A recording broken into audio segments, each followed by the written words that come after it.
This time around I'm going to be making a blade switch, or a Frankenstein sort of style switch.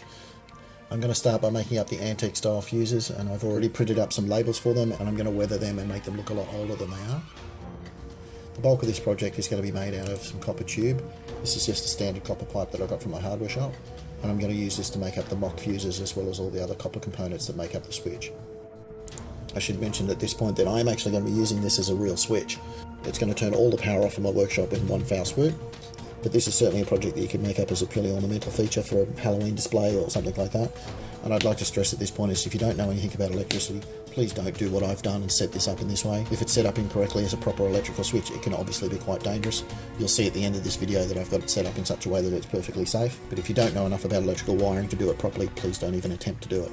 So I'm just roughing up the surface of the pipe with some sandpaper, mostly so that some of the shine on the surface of the metal is taken off and it just looks a little bit more weathered before I add the patina effect that I'm going for. This is a mahogany wood stain, and this is what I'm going to use as my instant patina.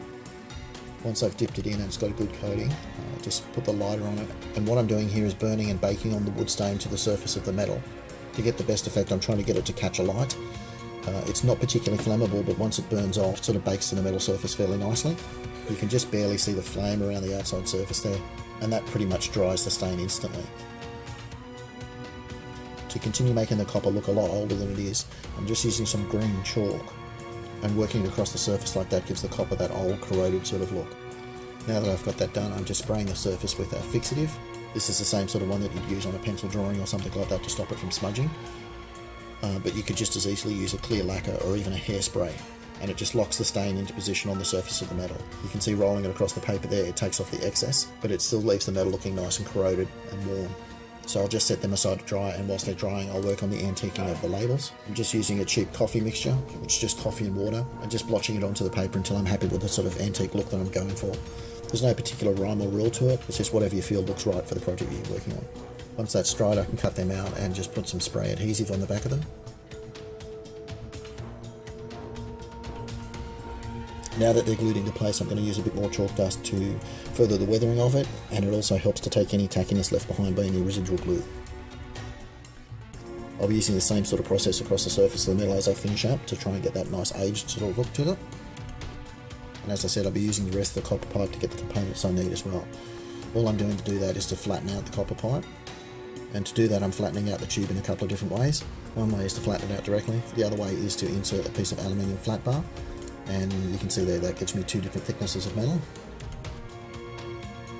The thicker version will be the blade that I use, and the thinner version will be for the hinging mechanism for the blade and for the receiver at the other end. Just trying to get the right shape now so that we can mount it to the board once the board's ready.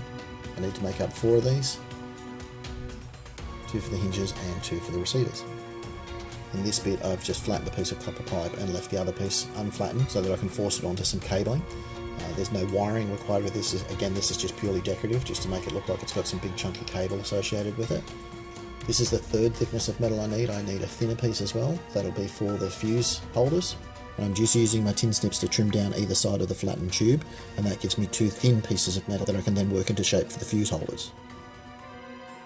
Now that I've got all the parts made up that I need, I've got some board cut there and some other bits and pieces, and it's just a matter of getting it all starting to be assembled. The handle is an old screwdriver handle that I just modified to a better shape, and I'm just using a black wood stain to get more of the colouring I need.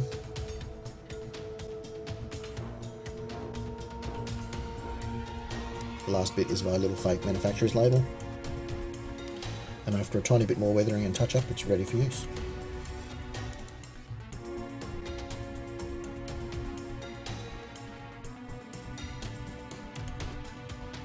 So there it is, all set in place. Most of what you're looking at is purely decorative. The big cables obviously don't do anything, and neither do the fuses. But I've got it set up so that if I flip that switch, we're done for the night.